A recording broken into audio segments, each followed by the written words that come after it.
अहोई अष्टमी व्रत कथा। प्राचीन काल में एक साहूकार था जिसके 7 बेटे और 7 बहुएं थी। इस साहूकार की एक बेटी भी थी जो दीपावली के अवसर पर ससुराल से मायके आई थी। दीपावली पर घर को लीपने के लिए 7 बहुएं मिट्टी लाने जंगल में गई तो ननद भी उनके साथ जंगल की ओर चल पड़ी।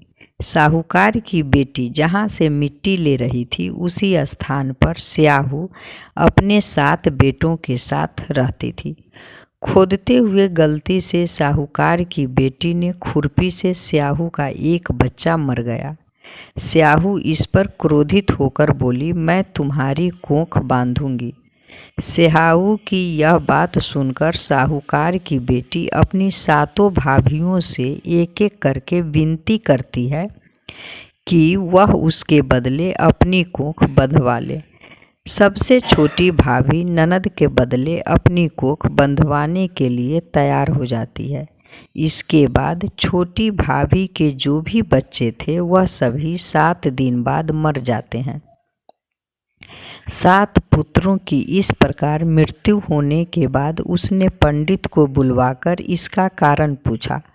पंडित ने सुरही गाय की सेवा करने की सलाह दी।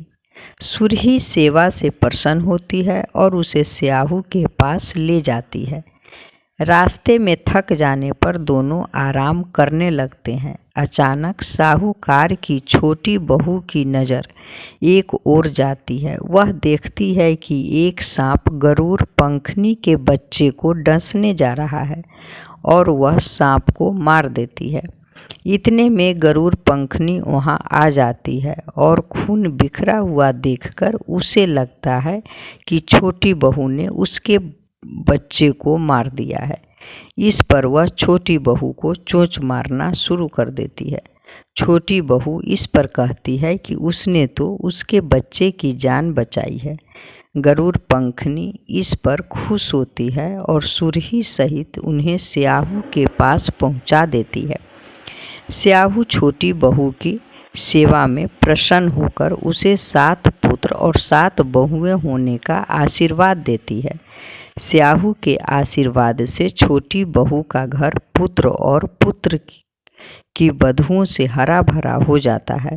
अहोई अष्टमी का अर्थ एक प्रकार से यह भी होता है कि अनहोनी को होनी बनाना, जैसे साहूकार की छोटी बहू ने कर दिखाया था। अहोई माता की जय।